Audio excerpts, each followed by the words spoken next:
बंधु माने 2 एप्रिल 2026 चैत्र पूर्णिमा दिन एक निर्दिष्ट स्थान रे केवल चुपचाप गोटे 1 टंकार मुद्रा रखि दियंतु।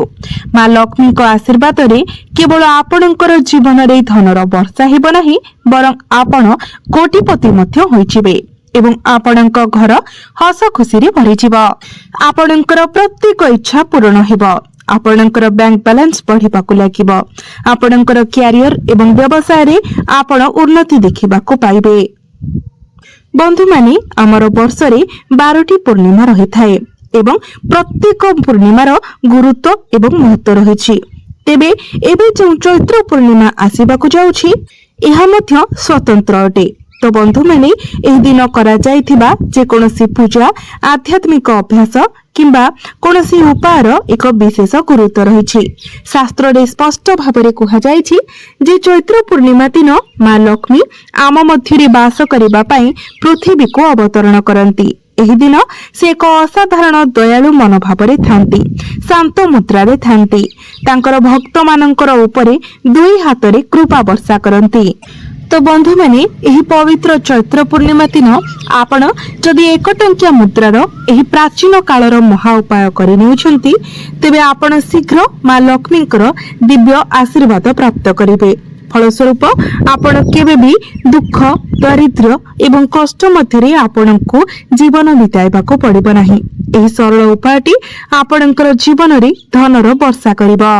तो बंधु माने आपण माने भाबुथिबे जे केवल गोटे टंकार मुद्रा किपरि मां लक्ष्मीकर आशीर्वाद आमको प्रदान करि पारिबो। तेबे बंधु माने आपण माने जानि रखिबा उचित जे मां लक्ष्मीकर पूजारे प्रथमे 1 टंकिया मुद्रा रही आवश्यक होइथाए। बंधु माने आपण माने जानि रखिबा उचित जे जेते बेले भी मां लक्ष्मीकर पूजा करा जाय तो परंपरागत भावरे गोटे 1 टंकार मुद्रा रखी पूजा आरंभ हुए। कारण प्राचीन विश्वास अनुसार जेतेबेले भी देवी लक्ष्मीकर पूजा आरंभ हुए सेतेबेले पूजा स्थान रे प्रथम मुद्रा अर्थात 1 टंकिया मुद्रा रखी आरंभ करिवार प्रथा रहिछि। शास्त्र रे एहाको अत्यंत शुभ बोली विवेचना करा जाए। तो बंधु माने चैत्र पूर्णिमा रे जेतेबेले मां लक्ष्मी आमर धराधामरे वास करिबाको आसंती सेतेबेले तंत्र शास्त्र रे उल्लेख करा जायतिबा शुभ मुहूर्त रे आपण 1 टंकार मुद्रा सह जड़ित एही निर्दिष्ट उपायटी करिनियंतु। एही उपायटी करिबा द्वारा आपणको मां लक्ष्मीकर दिव्य आशीर्वाद प्राप्ति हेबो, जहा फलरे आपणकर जीवन धन धान्य रे पूर्ण होइजिबो एवं तापरे अन्य किछि भी आपणकर सफलतार पथको बाधा देई पारिबो नाही। तेनु बंधु माने एही 2 एप्रिल गुरुवार दिन चैत्र पूर्णिमा दिन आपण केवल एही 1 टंकिया मुद्रार पालन करि दियंतु। देखंतु एही पूर्णिमाटी गुरुवार रे पडुछि एवं गुरुवारटी मां लक्ष्मी को समर्पित अटे। तो एपरि एक सुवर्ण सुजोग को आपण हाथ छडा करंतु नाही। एही दिनटी मां लक्ष्मी को प्रसन्न करिबा पई बहुत ही शुभ दिन अटे। तो बंधु माने जदि आपण आपणकर धन रे अभिवृद्धि देखिबा पई चाहुछंती, आपण चाहुछंती जे आपणकर घर को जो टंका आसुची ताहा अजथा खर्च न होई संचित होई रहू, आपणकर संचित अर्थ रे वृद्धि हेउ, आपणक गृह रे मां लक्ष्मीकर स्थायी वास हेउ, तेबे आपणको चैत्र पूर्णिमा दिन एही छोटिया उपायटी करबाको पड़िबो। तो बंधु माने उपाय विषय जानिबा पूर्वरु प्रथमे आपण माने वीडियोटी को लाइक करी चैनल को सब्सक्राइब करि दियंतु एवं कमेंट बॉक्स रे भक्ति एवं श्रद्धार सहित जय मां लक्ष्मी अवश्य लिखंतु। तो बंधु माने प्रथम उपायटी हेउछि आपण एही चैत्र पूर्णिमार संध्यारे एक पित्तलर पात्र नियंतु एवं एहाको पवित्र गंगा जल रे भरि दियंतु। तापरे एहा भितरे आपण गोटे 1 टंकार मुद्रा रखंतु। तो मने रखंतु एही उपायटी आपणको सूर्यास्त परे ही करबा उचित। एहा परे एही पात्र को नै कि आपणकर छात उपरे रखंतु। परदिन आपण स्नान सारिबा परे पात्रटी बाहर करंतु एवं एथिरे थिबा 1 टंकिया मुद्राटी को बाहर करंतु। तापरे सेही मुद्रा को आपण गोटे लाल कपड़ा रे गुड़ाई दियंतु एवं आपणकर टंका रखुतिबा स्थान रे दक्षिण दिग को रखि दियंतु। जदि आपण एही उपायटी चैत्र पूर्णिमा रे सठिक समय करनेउछंती तो बंधु माने एही मुद्राटी आपणकर जीवन रे देवी लक्ष्मी ठारू एक दिव्य वरदान भावरे आशीर्वाद भावरे परिणत हेबो एवं एही गोटे टंकार मुद्रा आपणकर जीवन को धन आकर्षित करिबो। एहा एक चुंबक परि कार्य करिबो। आपणक आडको टंका चुंबक परि आकर्षित होई आसीबो कारण एही मुद्रा देवी लक्ष्मींकर आशीर्वादर स्वरूप रहिबो। द्वितीय प्रतिकारटी हेउची शुक्र ग्रह को कुंडली रे शक्तिशाली करिबा पाई महा उपाय। जदि आपण अत्यंत कठिन परिश्रम करूछंती आपणकर जीवन रे अपार प्रयास करूछंती किंतु आपण निज जीवन रे सफल होई पारु नाहंती आपणकर टंका केवल अजथा बाटरे खर्च होई जाउची तेबे एहार कारण हेउची आपणकर कुंडली रे शुक्र ग्रह दुर्बल स्थिति रे अछंती। जो व्यक्ति मानकर कुंडली रे शुक्र दुर्बल स्थिति रे थांती सेमानंक पई धन केबे भी अधिक दिन पई रहेनी। सेमानंकर आर्थिक भाग्य उपरे नियंत्रण देवी लक्ष्मी को हाथ रे थाए। तथापि जदि चैत्र पूर्णिमा रे आमे आपणको कहिबाकू चाहुथिबा उपायटी को करिनेउछंती तेबे एही सरल उपायटी केवल आपणको कुंडली रे शुक्र को मजबूत बनाइब नाही। एहा व्यतीत जदि आपण थरुटी एही उपायटी करिनेउछंती तो शुक्र आपणकर कुंडली रे सदा सर्वदा मजबूत स्थिति रे रहिबे। तो सेथि पई आपणको चैत्र पूर्णिमार संध्या रे एही उपायटी करिबाकू पड़िबो। तो आपण दुईटी एक टंकिया मुद्रा नियंतु एवं आपणकर पूजा घर को जांतु। आपणक हातरे दुईटी मुद्रा धरी मां लक्ष्मीकर मूर्ति किंबा प्रतिमूर्ति सम्मुख रे एक शुद्ध घियर दीप जलांतु। तापरे मुद्रा को हातरे धरी आपण मां लक्ष्मीकर बीज मंत्र 11 थर जप करंतु। 11 थर एथिपाई कारण 11 संख्याटी मां लक्ष्मीकर अत्यंत प्रिय। तो मां लक्ष्मीकर बीज मंत्र हेउची ओम श्रीम ह्रीम श्रीम कमले कमलालये प्रसिद्ध प्रसिद्ध श्री ह्रीम श्रीम ओम महालक्ष्मी नमः। एही मंत्र को आपणको 11 थर जप करबाको पड़िबो। तो बंधु माने मु पुणी थरे आपणको मंत्रटी कहि देउची ओम श्रीम ह्रीम श्रीम कमले कमलालये प्रसिद्ध प्रसिद्ध श्री ह्रीम श्रीम ओम महालक्ष्मी नमः। तो एही मंत्र को आपण 11 थर जप करि सारिबा परे दुईटी मुद्रा मध्यरु गोटे मुद्रा को आपणकर पर्स रे स्थायी भाबरे रखि दियंतु एवं अन्य मुद्राटी को आपणकर अलमारी रे जोठारे आपण विशेष भाबरे टंका रखुचंती सेठारे पूर्व दिग को रखि दियंतु। तबे मन रखंतु जोटी को आपण रखिबे आपणकर अलमारी रे ताको आपण लाल कपड़ा रे गुड़ाई रखि दियंतु। जदि आपण चैत्र पूर्णिमा दिन एही सरल उपायटी करिनेउछंती तेबे निश्चित रहंतु जे देवी लक्ष्मीकर कृपा आपणक उपरे एपरि भाबरे रहिबो जे आपणकर कुंडली रे शुक्र सर्वदा पाई आपणक प्रति अनुग्रह करिवे कारण शुक्रक उपरे मां लक्ष्मीकर नियंत्रण रही थाए। ଏହା ବ୍ୟତୀତ ଏହି ଦୁଇଟି ମୁଦ୍ରା ବର୍ତ୍ତମାନ ପବିତ୍ର କରାଯାଇଛି। ସେମାନେ ଆପଣଙ୍କ ପାଇଁ ଶୁକ୍ରଙ୍କର ସମର୍ଥନ ଏପରି ଭାବରେ ସୁନିଶ୍ଚିତ କରିବେ ଯେ ଆପଣ ଜୀବନରେ ପ୍ରବାହିତ ଧନ ବୃଦ୍ଧି ପାଇବ ଏବଂ ଆର୍ଥିକ ଲାଭ ପାଇଁ ନୂତନ ରାସ୍ତା ମଧ୍ୟ ଖୋଲିବ। ଆପଣଙ୍କର ଅପବ୍ୟୟ ବନ୍ଦ ହୋଇଯିବ। ଏହି ଉପାୟଟି କରିବା ପରେ ଆପଣ ନେଇଥିବା ଯେକୌଣସି ଆର୍ଥିକ ନିଷ୍ପତ୍ତି ଆପଣଙ୍କ ପାଇଁ ଲାଭଦାୟକ ସାବ୍ୟସ୍ତ ହେବ।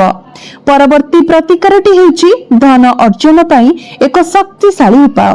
जदि आपण आपणकर जीवन रे धनर वर्षा चाहुछंती जदि आपण एपरि प्रचुर धन पाइबाकू चाहुछंती जे आपण केबे आर्थिक अभावर सम्मुखीन हेबे नाही एवं जदि आपण आशा करूछंती जे देवी लक्ष्मीकर आशीर्वाद द्वारा आपणकर संपत्ति एते वृद्धि पाइबो जे आपणकर परवर्ती 7 पीढ़ी मध्य विलासरे रही पारिबे तेबे आपणको चैत्र पूर्णिमा रे एक छोट पूजा करबाकू पड़िबो जहां आमे आपणको सहित बांटिबाकू जाउछु। चैत्र पूर्णिमा रे सूर्यास्त परे आपण एही उपायटी को करबा उचित।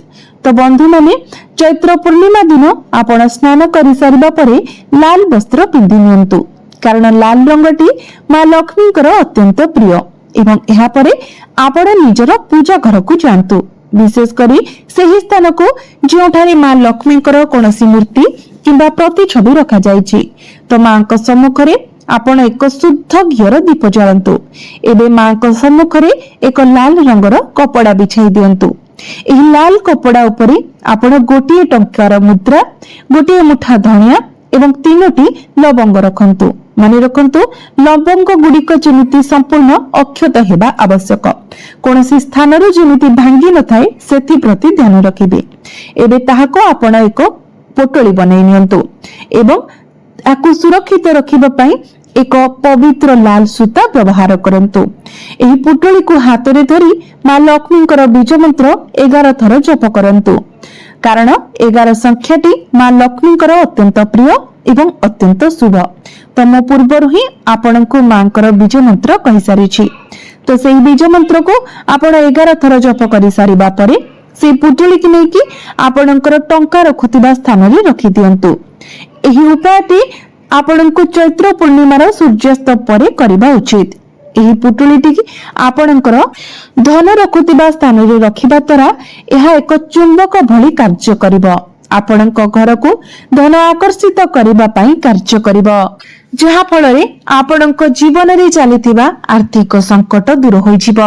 ତ ବନ୍ଧୁମାନେ, ଆପଣ ଯଦି ପବିତ୍ର ଚୈତ୍ର ପୂର୍ଣ୍ଣିମା ଦିନ ଏହି 1 ଟଙ୍କିଆ ମୁଦ୍ରାର ଏହି ଉପାୟ ଗୁଡ଼ିକ କରିନେଉଛନ୍ତି, ତେବେ ଆପଣଙ୍କୁ ମା ଲକ୍ଷ୍ମୀଙ୍କର ଏପରି କୃପା ପ୍ରାପ୍ତି ହେବ ଯେ ଆପଣଙ୍କର ଜୀବନକୁ ଧନ ଆସିବାର ସମସ୍ତ ମାର୍ଗ ଗୁଡ଼ିକ ଖୋଲିଯିବ।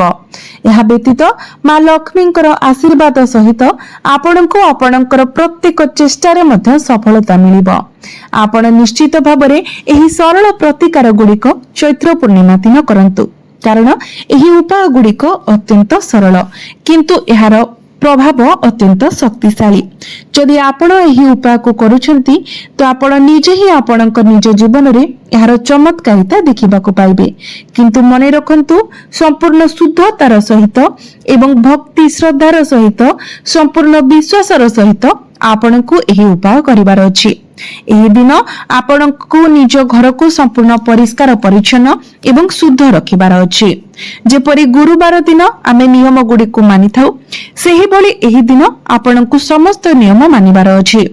ଏହି ଦିନ ଆପଣ ଘରକୁ ସମ୍ପୂର୍ଣ୍ଣ ପରିଷ୍କାର ପରିଚ୍ଛନ୍ନ ରଖିବେ। ଘରେ ଆମିଷ ପ୍ରସ୍ତୁତ କରିବେ ନାହିଁ। ଘରର କୌଣସି ସଦସ୍ୟ ଏହି ଦିନ ଆମିଷ ଭୋଜନ କରିବେ ନାହିଁ। ଘରେ କଳି ଝଗଡ଼ା କରିବେ ନାହିଁ, ଛୋଟ ପିଲାଙ୍କୁ ବାଡ଼େଇବେ ନାହିଁ କିମ୍ବା ଗୁରୁଜନ ମାନଙ୍କୁ କଷ୍ଟ ଦେବେ ନାହିଁ।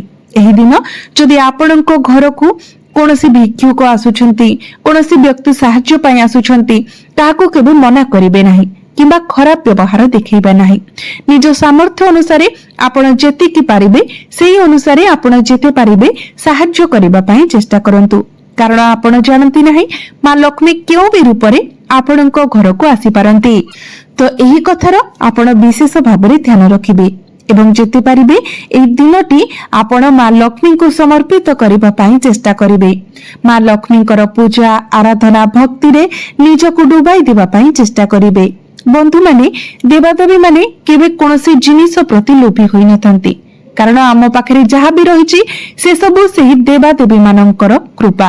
ତେଣୁ ଆମେ ତାଙ୍କୁ କୌଣସି ବସ୍ତୁ ଦେଇକି ଆମେ ସେମାନଙ୍କୁ ପ୍ରସନ୍ନ କରିପାରିବେ ନାହିଁ। କେବଳ ଆମର ଭକ୍ତି ଆମର ଶ୍ରଦ୍ଧା ହିଁ ସେମାନଙ୍କ ପାଇଁ ଅମୂଲ୍ୟ ସମ୍ପଦ। ଆମେ ଯଦି ପ୍ରକୃତ ଖୋଲା ହୃଦୟରେ ଭକ୍ତି ଏବଂ ଶ୍ରଦ୍ଧାର ସହିତ ଈଶ୍ୱରଙ୍କୁ ଡାକୁ, ତେବେ ତାହା ହିଁ ସେମାନଙ୍କ ପାଇଁ ଯଥେଷ୍ଟ ହୋଇଥାଏ। କୌଣସି ନିର୍ଦ୍ଦିଷ୍ଟ ବସ୍ତୁ ସେମାନଙ୍କୁ ଖୁସି କରିନଥାଏ। ତ ବନ୍ଧୁମାନେ, ମୁଁ ଭାବୁଛି ଆପଣମାନଙ୍କୁ ମୋର ଭିଡିଓଟି ଭଲ ଲାଗିଥିବ। ତେବେ ଭିଡିଓଟି ଯଦି ଆପଣମାନଙ୍କୁ ଭଲ ତ ଭିଡିଓଟିକୁ ଲାଇକ୍ କରି ଚ୍ୟାନେଲଟିକୁ ସବସ୍କ୍ରାଇବ କରିଦେବେ ଏବଂ କମେଣ୍ଟ ବକ୍ସରେ ଭକ୍ତି ଏବଂ ଶ୍ରଦ୍ଧାର ସହିତ ଜୟ ମା ଲକ୍ଷ୍ମୀ ଅବଶ୍ୟ ଲେଖିବେ।